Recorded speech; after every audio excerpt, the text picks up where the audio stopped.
This is an RNZ podcast. Just a quick warning. This podcast contains language and descriptions of violence some listeners might find confronting. It's early morning on Sunday the 6th of January 1985 inside one of New Zealand's oldest jails. Officially known as Mount Eden Prison, to its 375 inmates, it was simply known as The Rock. Not very original.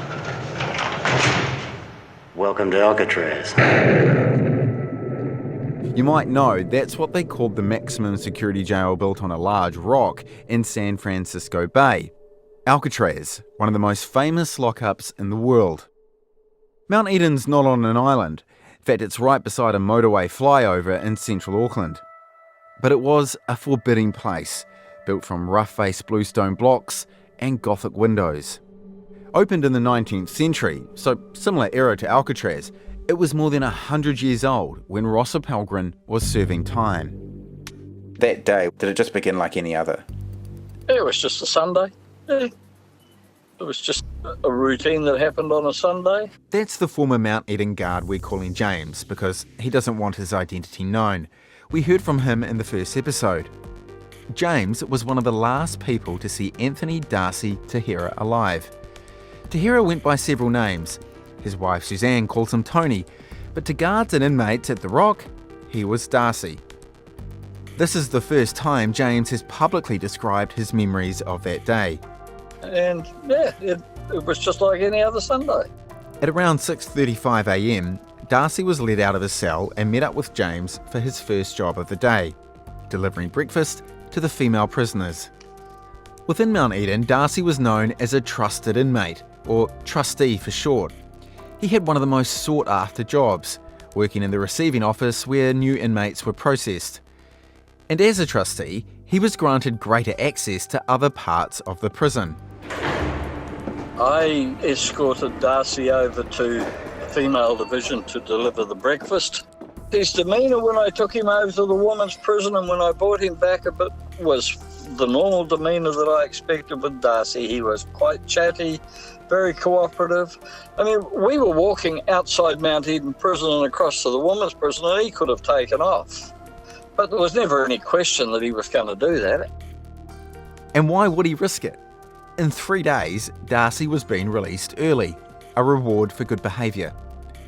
Another former guard, who also doesn't want to be identified, had spoken with Darcy the night before. His words are voiced by an actor. Darcy was a nice guy. Someone I didn't think had any enemies. I remember during our last conversation, he discussed his family with me and told me he was really looking forward to being released. By the time he took the meal in, handed all the trays and everything over to the female division staff and then picked up the old stuff and we wandered back again, 15 or 20 minutes. It was a Sunday morning, weren't in any hurry.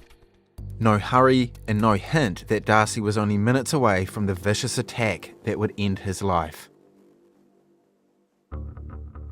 You're listening to Nark, an RNZ investigative podcast. I'm your host, Mike Wesley-Smith. This is episode 2, A Kitchen Murder. I was aware Te Hira was in for a bashing because the word was that he had done a rip-off and was going to get a bashing, but nothing more than that. I found Darcy Te Hira lying on the ground with what I immediately assumed to be a very serious injury. Like when you saw the broken paddle, you see the guy on the ground. I thought he'd been whacked on the head, obviously.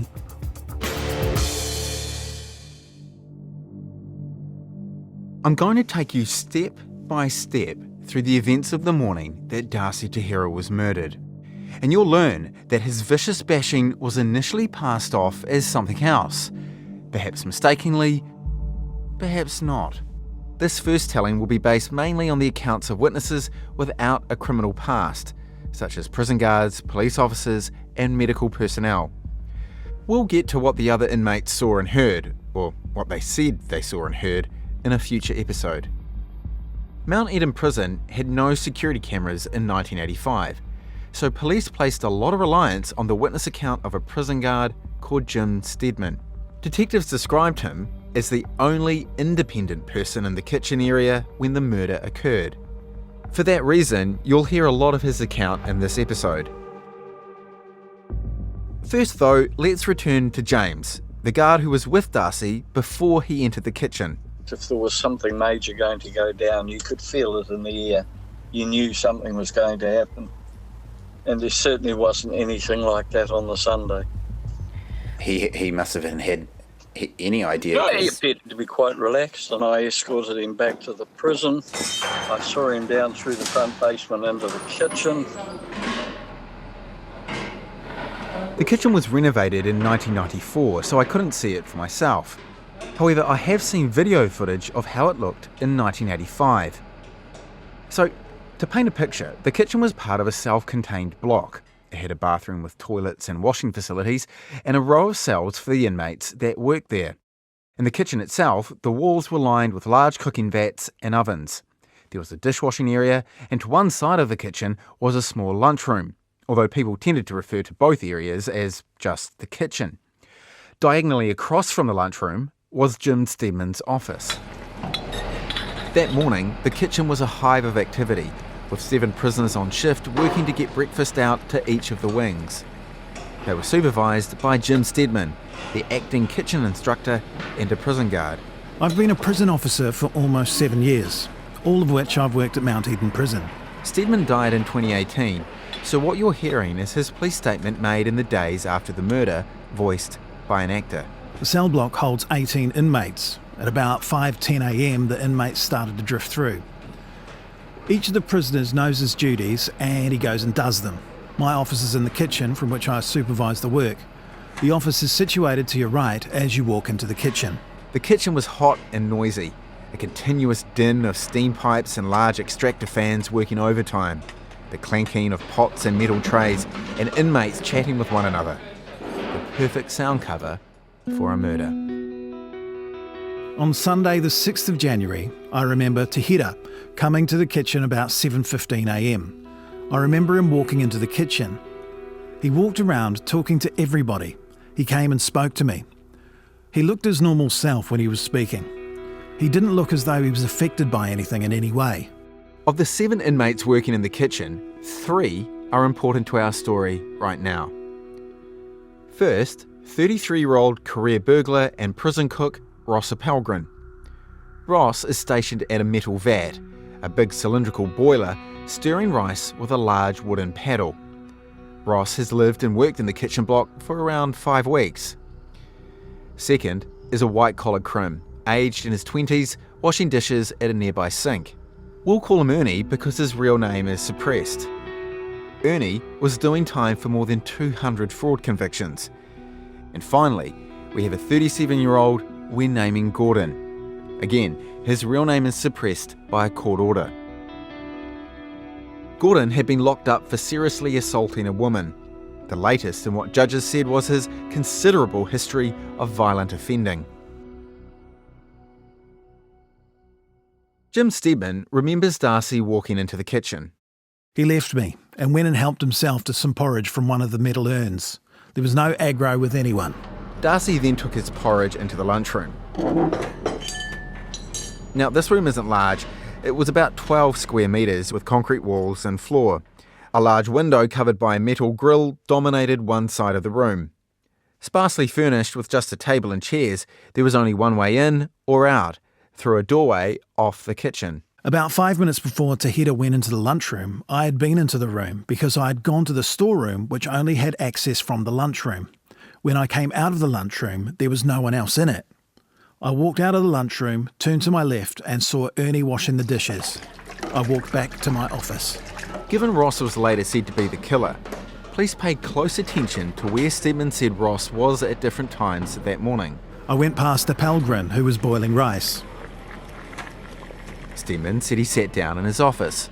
From there, he could see most of the kitchen, but crucially, only the doorway to the lunchroom. He couldn't see far enough into it to see where Darcy was sitting. It was after, when I sat down, that Te Hira went into the lunchroom with his porridge. According to Steedman, it was now 7:25 a.m. Another inmate, we'll call Frank, stopped by the office to have a chat. Steedman said no more than 3 minutes later, this happened. I was then approached by Ernie, who came to the office door and said that guy in the lunchroom looks like he's ill. You'd better have a look at him. On this timeline, Darcy must have been attacked between 7:25 and 7:28am, though these times will move around a bit in other accounts. Stedman followed Ernie from his office to the lunchroom along with Frank. Stedman later told detectives he couldn't recall seeing Ross Appelgren at his post near the boiler as he walked into the lunchroom. Ross would explain he'd left the kitchen because he'd been tipped off beforehand. I was aware Te Hira was in for a bashing because the word was that he had done a rip-off and was going to get a bashing, but nothing more than that. So this is quite extraordinary. Not only what Ross Appelgren is saying, but how he's managing to speak. Because Ross died in 2013, and this voice you're listening to, that came into being in 2025. I guess I was like most kids. I was a career criminal. People thought it was strange, but it wasn't. This is Ross saying stuff he wrote but never voiced out loud.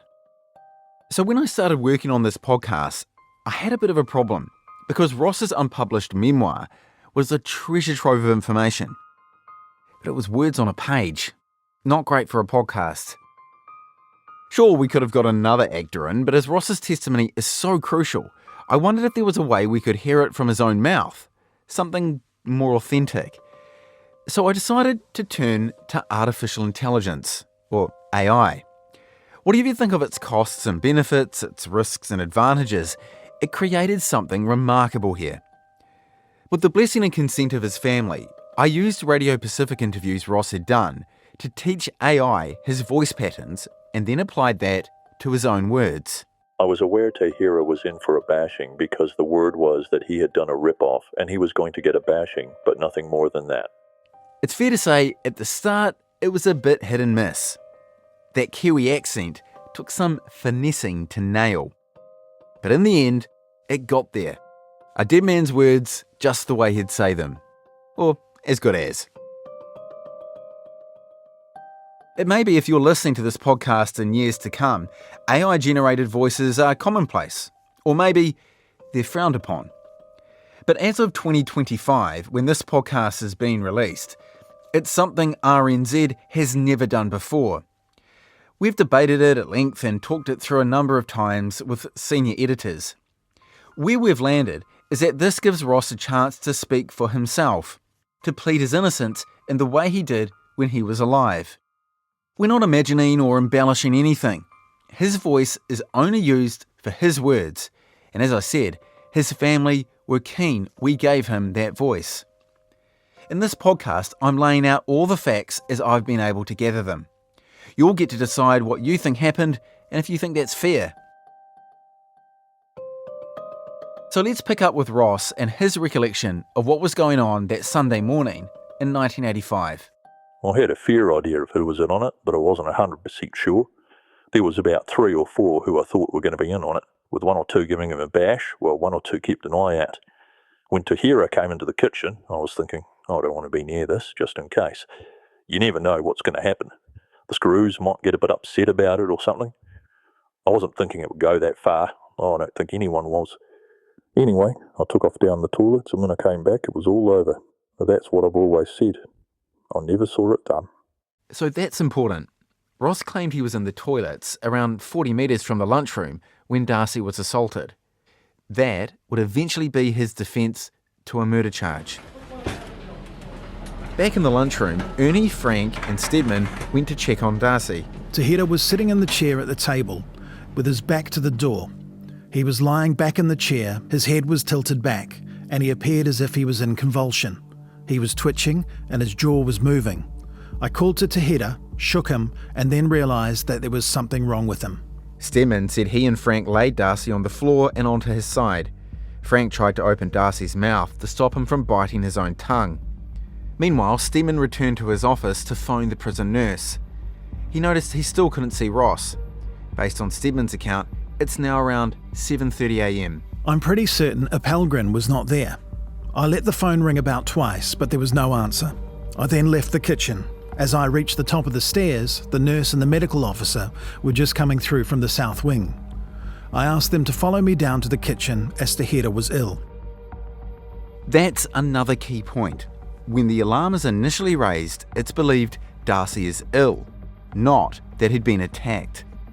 Now, we heard at the end of the last episode that Darcy's widow, Suzanne Young, has never understood how prison staff came to that conclusion. Did he have a history of seizures? No. He'd never, no, Never. epilepsy, nothing like that? Never. No. Any other health effects? No. Right. No. This is why I thought it was bizarre. Was it just a mistake or some sort of cover-up? Well, let's first look at the incident reports that were filed by the staff that were there. In her report of the incident, the prison nurse said she was alerted by Stedman at about 7:35. The prison medical officer who was with her said Stedman told them Darcy had collapsed. He then led them both to the lunchroom. At this point, Stedman said he saw Ross Appelgren back at his boiler. The nurse rushed to Darcy's side. We've had an actor read her account. On examination, Te Hira was comatose and appeared to have vomited on his legs. Officer Beeman was requested to obtain resuscitation equipment. Officer Stedman was notified by me that Te Hira would require hospitalisation. Though not included in her original report, the nurse later testified about the injuries she saw on Darcy. I was holding his head, and I didn't note at that time any secretions of any sort, i.e. blood coming from his head. The only blood I saw was what was coming from his mouth. Another soon to arrive on the scene was prison guard James, who'd let Darcy into the kitchen block. He later prepared a report of his actions that day, which I managed to get a copy of. And it turns out he's got a pretty good memory, because it's consistent with what he told me 40 years later. I heard that there'd been an incident in the kitchen. James reported Stedman told him Darcy had apparently experienced some sort of fit, and he asked James to call the ambulance. After calling 111, James went into the kitchen area. I went through to see if I could offer any assistance, and I found Darcy Te Hira lying on the ground. James saw Darcy was bleeding from his mouth. He had bitten his tongue. There didn't appear to be any marks or anything else on his body. Several minutes later, James noticed Darcy's face had turned purple while the skin around his eyes went black. His head was swollen and his eyes were grotesquely protruding from his face. Doctors later discovered that both of Darcy's eye sockets had been fractured during the assault. Across town, James's call to emergency services had been assigned to an ambulance crew on standby. Just another day on shift. I was on life support unit. All came in. Off we went. Ambulance officer Robert Ogier and his colleague Bruce Orwin responded to the 111 call. This is the first time Robert has ever described what he did that day. Their ambulance sped to the prison, knowing time was of the essence. The first hour is magical. First hour you've got an 80% chance of recovery. After an hour it drops down to 20. So the first hour is paramount in any trauma. Robert told me that back then ambulance crews followed the 3 Ps. Pick them up, put them in the back and piss off to hospital. Can you recall what you were told was the reason you were going to the prison when you were first called? Fitting. You were told it was because somebody was fitting? Perhaps an epileptic fit. How long do you think it took you from the time you got the call to get to actually the prison? Not long. Not long. You were driving? I would have been there within 6 minutes.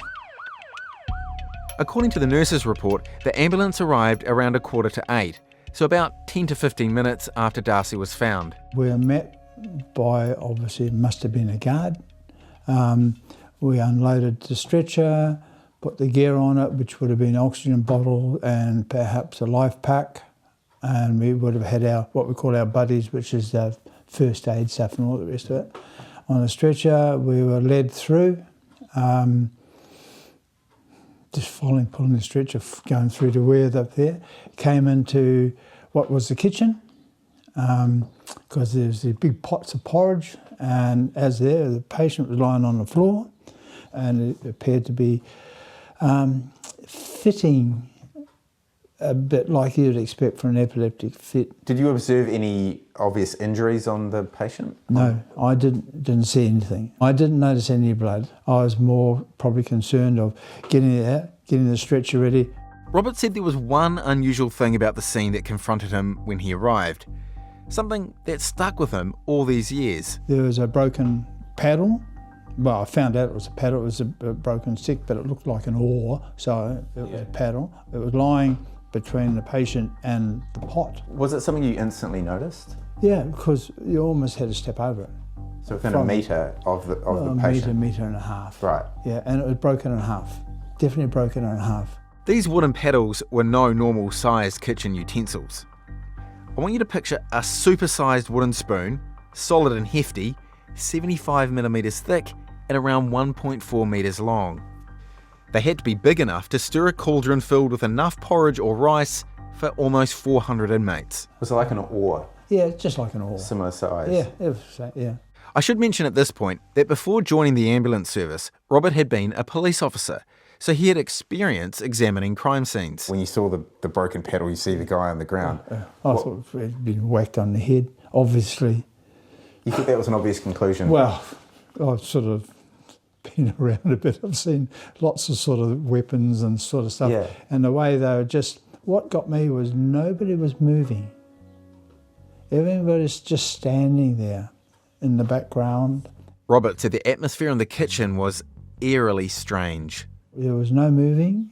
There was nobody yelling or, anything like that. It was really, get out of here. Was there anyone expressing concern? No. Absolutely couldn't care less. Robert and his fellow ambulance officer Bruce acted quickly.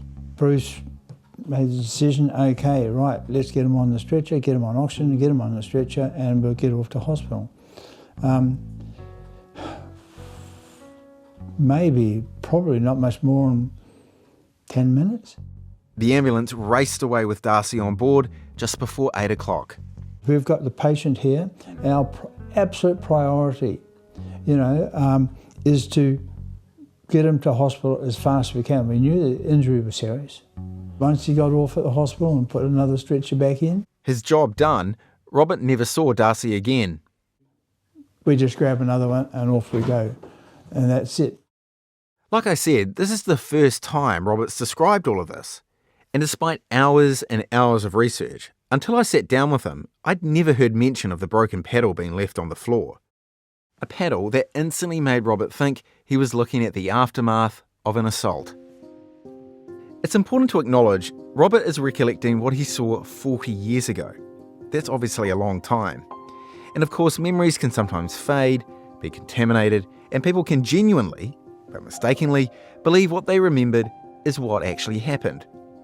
I'm not saying that's the case with Robert, or anyone else you'll hear interviewed in this podcast recalling things from decades ago. It's just an important thing for anyone to weigh in the mix when assessing what they hear. But for his part, Robert is certainly adamant about seeing that paddle. Would you say you've got quite a good memory?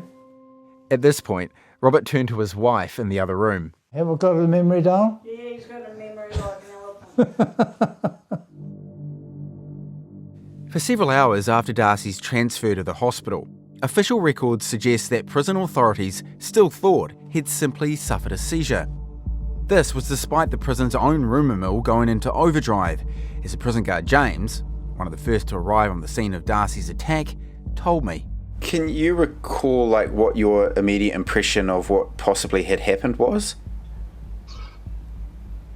Yes, he'd been struck around the head very hard with some firm or solid object. James told me he was never interviewed by police. He still doesn't know why.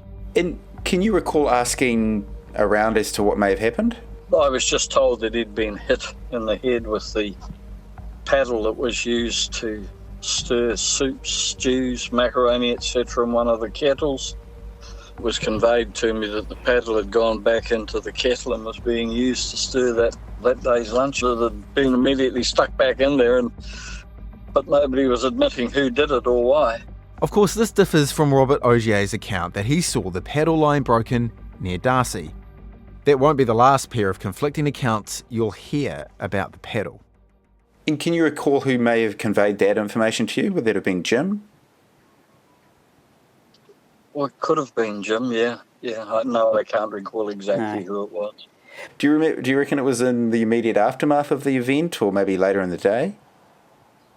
Oh, I think it was fairly soon after the event, because it was conveyed to me that the paddle had gone back into the kettle and was being used to stir that day's lunch, if I remember correctly. Did that stick in your memory because of the kind of, I suppose, for want of a better word, shocking aspect that a weapon that had been used to bash somebody was now back in the inmate's food? No, not really. Prisons are a funny environment, and some funny things are amusing to some people and grotesque and horrific to others. I guess generally amongst everybody it seemed to be a bit humorous that it had been immediately stuck back in there, but nobody was admitting who did it or why. Former Mount Eden guard Paul Lobb was also working that day, though he was in a different part of the prison. We just heard that old Darcy had been smacked on the head, but didn't know anything else, really. Mark Anthony, who we heard in the first episode, came on shift after the attack. Wasn't it generally well understood amongst staff that morning that Darcy had been assaulted? Yes. Yeah, it was an assault. It was never ever thought of as anything else. Not in any of my recollections was it ever perceived that it was an accident, fall down the stairs or a seizure or whatever. There was never ever part of it. Now, in the prison nurse's report written on the day of the incident, she said at 7:55 a.m, Darcy was transferred to intensive care at Auckland Hospital, where it was reported that he was in a serious condition. But here's the thing.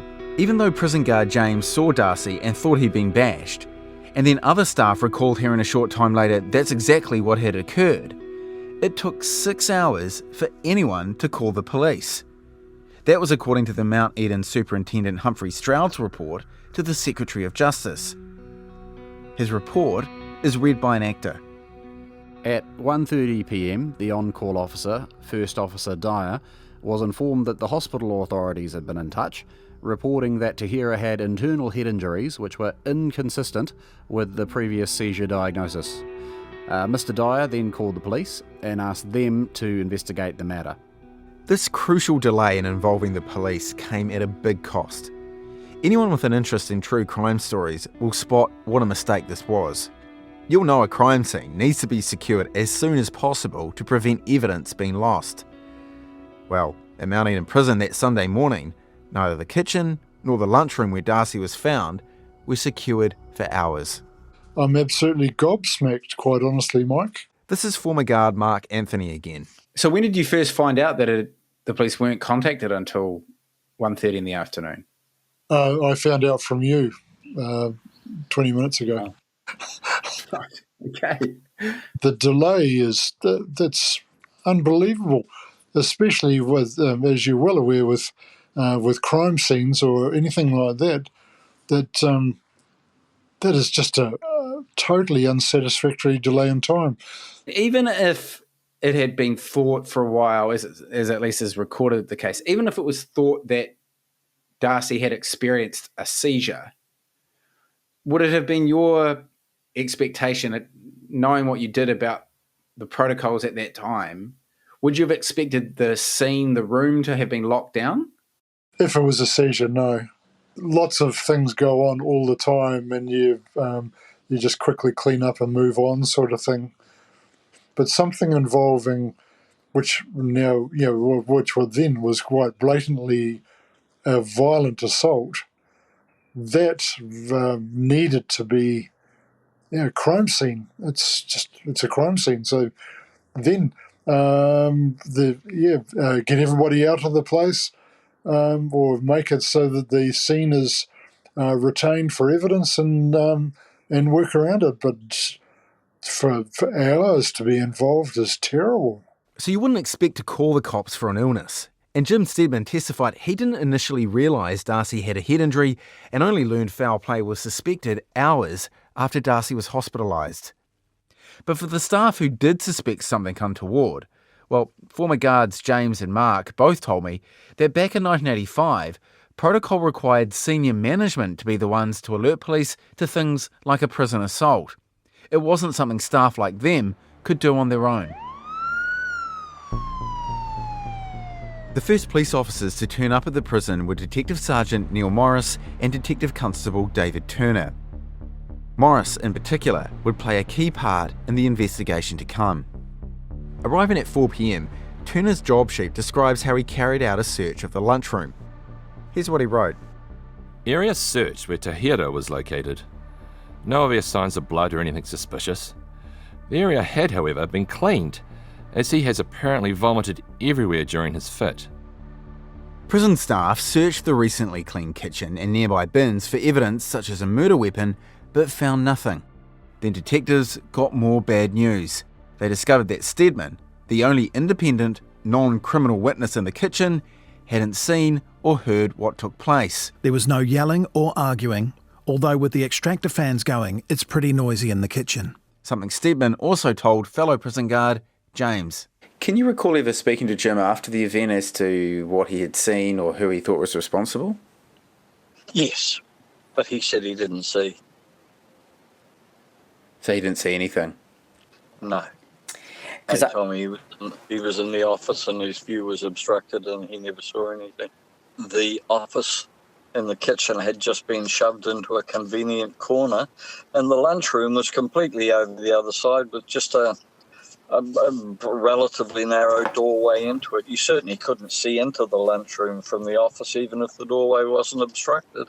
Stedman later told police, "Before, after and during this incident, I did not see any of the cook's paddles out of order." It's yet another version of what happened to the paddle. James heard it was put back in the porridge. Robert, the ambulance officer, says it was broken on the floor. Now Stedman says nothing was out of order. The bit about Stedman not hearing anything from the lunchroom is less surprising. As former Mount Eden guard Paul Lobb pointed out to me, Always noisy, there's always something.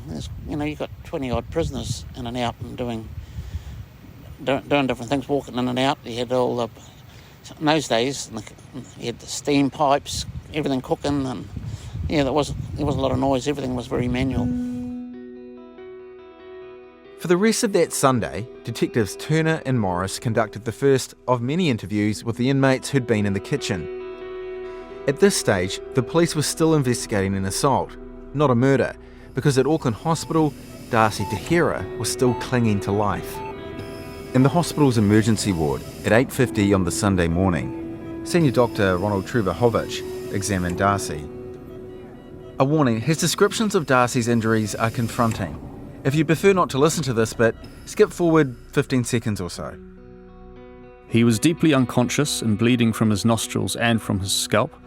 His surface injuries included grossly swollen and bruised eyelids and boggy swelling of the scalp all over his head, especially on the right side.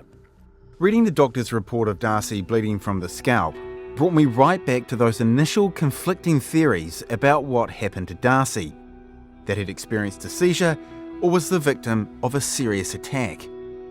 To muddy those waters even more, I found a letter from the Secretary of Justice to the Justice Minister dated January the 7th, so the morning after Darcy's bashing. What's interesting is the letter refers to an initial belief that Darcy had fallen over and been discovered on the ground with a head wound. This contradicts Jim Stedman's account that he found Darcy convulsing in his chair, not on the ground, and Stedman and the nurses' accounts that they saw no visible injuries on Darcy.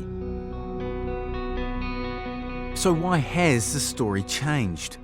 Was this proof of a cover-up, as Suzanne suspects?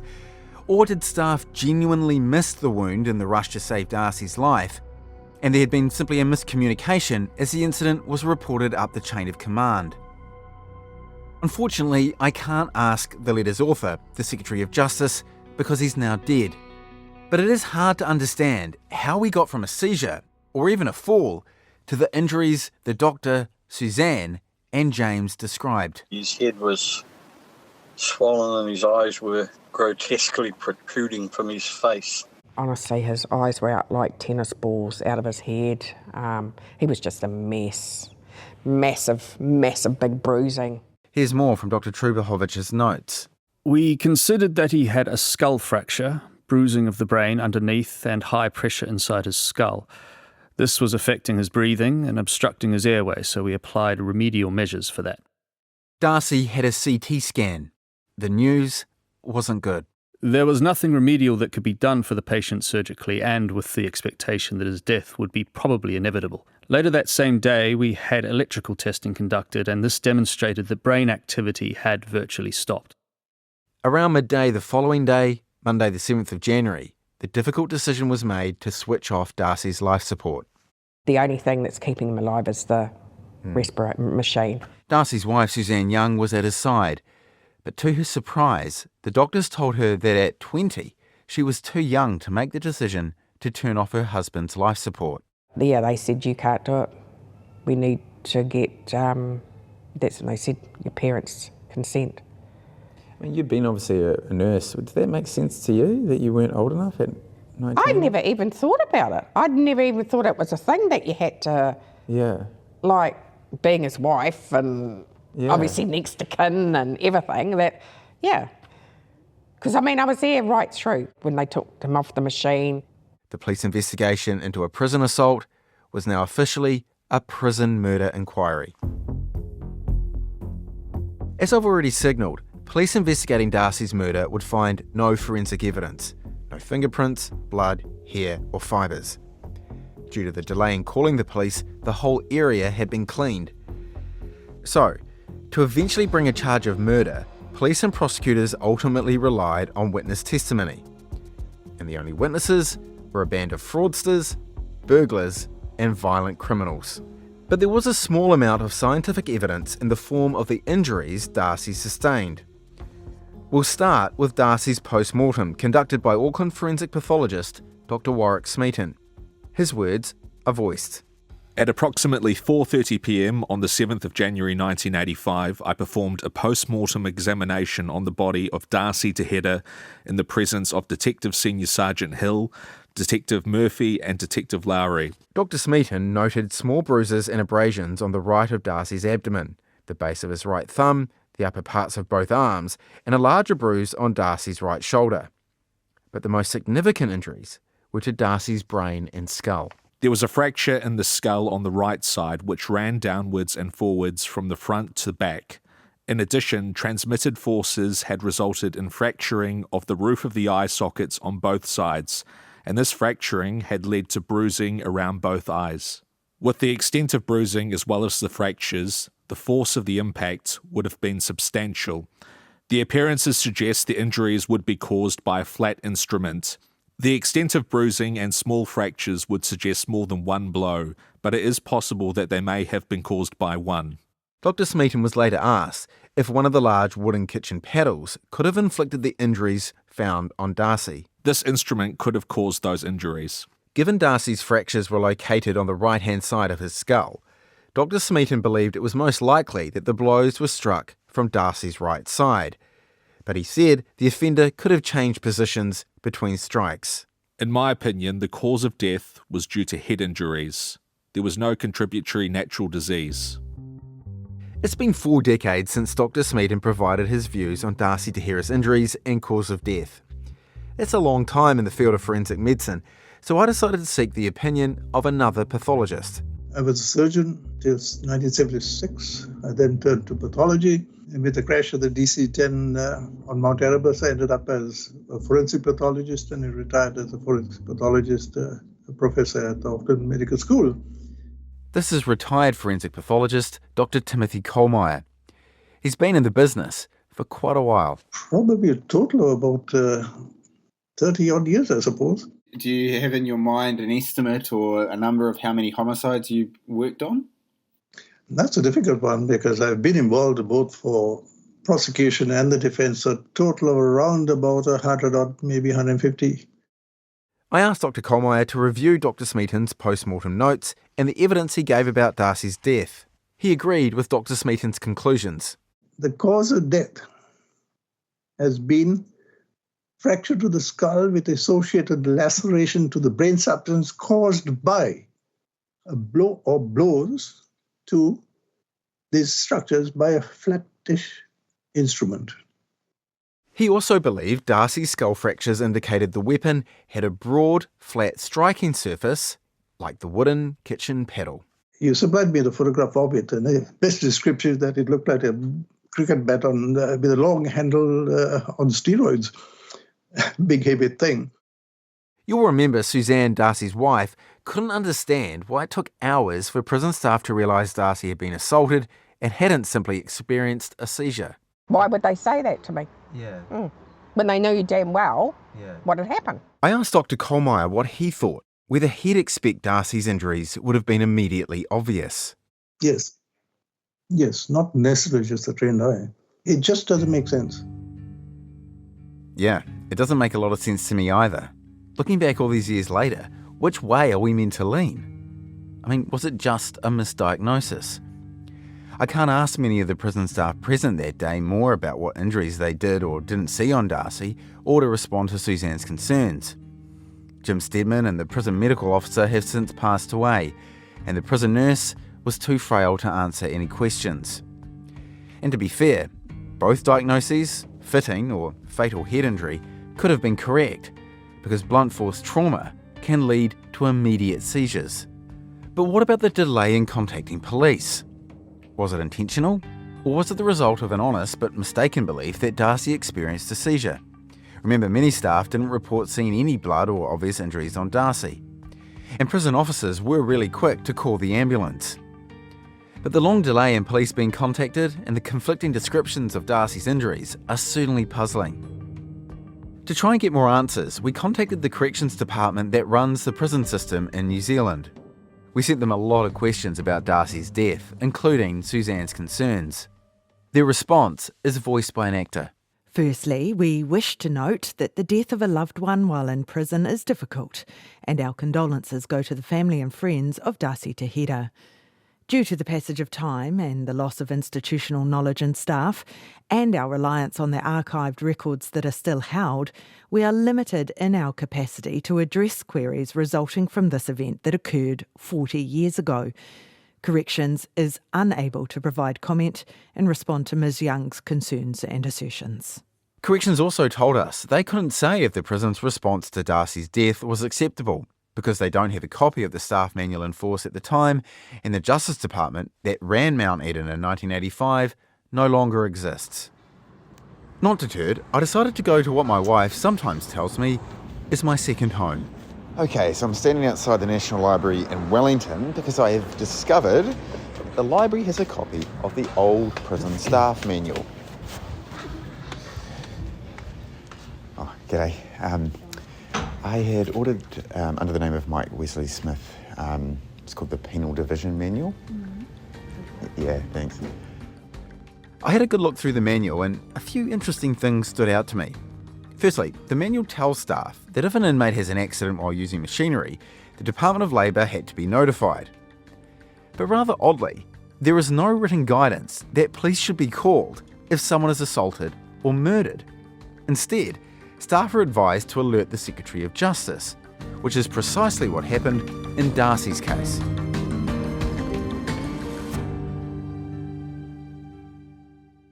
Fortunately, I did manage to track down Errol Dyer.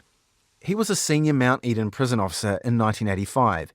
He wasn't on site when Darcy was attacked, but assisted detectives when they started their investigation. Dyer didn't want to do an audio interview, but was happy to respond to questions by email. I asked him for his response to the concerns raised by Suzanne concerning the initial handling of Darcy's assault. Dyer told me the on-duty senior officers were reliable and honest, not people who would have covered anything up. Regarding the concern that the scene was cleaned, Mr. Dyer said that given the initial belief that Darcy had experienced a seizure, he would have expected the kitchen area to be thoroughly cleaned before the next meal was served. And as for the visibility of Darcy's injuries, Mr. Dyer says guards relied on the prison clinician's seizure diagnosis, one he says wasn't disputed by the ambulance crew that arrived a short time later. He also says that once Mount Eden staff learned from Auckland Hospital that Darcy had been assaulted, the police were notified. I thought Dyer made some fair points, but still, the whole thing continued to play on my mind. For another perspective, I spoke to a former senior prison manager who started their career in the 1980s. This person, who wishes to remain anonymous, says the handling of Darcy's incident could have been better. They say that given the inconsistencies in some of the original reports about the incident, it feels to them as though there might have been an initial attempt to keep what happened quiet. Finally, they said prison management should have kept Suzanne better informed. After all this, I'm not convinced there was some concerted effort to cover up anything about how Darcy died. If there is evidence, I haven't found it. But yeah, there are certainly unanswered questions. And for Darcy's widow, Suzanne, it's all still unsettling. 40 years later, she's still discovering new information about what happened the day her husband was murdered inside a secure prison. To be honest, I was absolutely shocked after you told me. The authorities never told her how long it took police to be contacted or that the crime scene was cleaned before detectives arrived. And I think now that, with more coming out, it's, as I said, it's affected me probably more now than it ever has. Why? Why wasn't I told right from the start? Sorry. That's fine. But that's fine. Is what I told you, just confirmed your original instincts? Yeah. Her instincts that she wasn't given the full picture from the get-go. Do you think either trial heard the full story of what happened to your husband? No. And how does that make you feel? Angry. Sickened to feel that in such, I suppose, circumstances where he was supposedly under the protection of the Crown, it should never have happened. Answers would be good. Yeah. Even all these years later? Yeah, I think so. Just to give me peace of mind. Yeah. Back in 1985, as the police murder investigation moved into gear, the question of who killed Darcy Te Hira hung in the stale air within Mount Eden prison. You never fucking learn, do you? Do you think I'd tell you if I did know? And according to our former prison guard James, in a matter of hours, one of the names being put forward as a potential suspect was Ross Appelgren. I don't know anything and I didn't see anything. And I don't want to know anything or see anything. So as the cops left Mount Eden that Sunday evening, they were still without a suspect. But late that night, an inmate, alone on his bed, was writing a curious note. It was addressed to First Prison Officer Errol Dyer, who had earlier in the day alerted police to Darcy's bashing. To disguise his identity, the note's author scrawled in his left hand and took extra care to leave no fingerprints on the paper. The mysterious message simply said, "Mr. Dyer, look for third paddle in accident kitchen." Next time on Nark.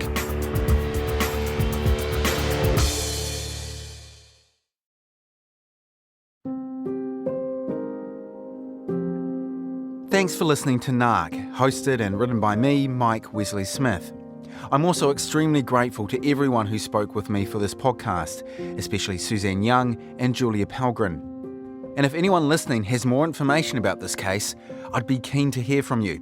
Send an email to nark@rnz.co.nz. Follow and listen to Nark wherever you get your podcasts, and if you've enjoyed it, use the share button to recommend it to a friend. Some more quick thank yous to Ngā Taonga and Mediaworks for some of the archival audio, and to the voice actors who helped bring some of the characters in this episode to life. Blair Stagpool, Craig Genty, Nick Robinson, Brianna Uritich-Gregg, William Ray, Glenn Scanlon, Luke Bodle, Taylor Sincock, Liz Garton and Jack Sargent. The RNZ producers who worked on this episode were Liz Garton, William Ray, Duncan Smith and Phil Vine. The audio engineers were Mark Chesterman and William Saunders.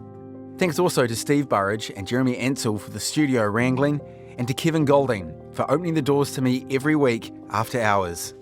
Graphics were designed by Amrita Marks, and the shorthand page, where you can find more information on this story, was made by Hing Yi Kong. Check it out at rnz.co.nz/nark. Tim Watkin is RNZ's Executive Editor Audio, and Brianna Uritich-Gregg is the Production Coordinator. You can find more of RNZ's great podcasts like Search and Rescue on the RNZ website, rnz.co.nz/podcasts. Check them out. Bye for now.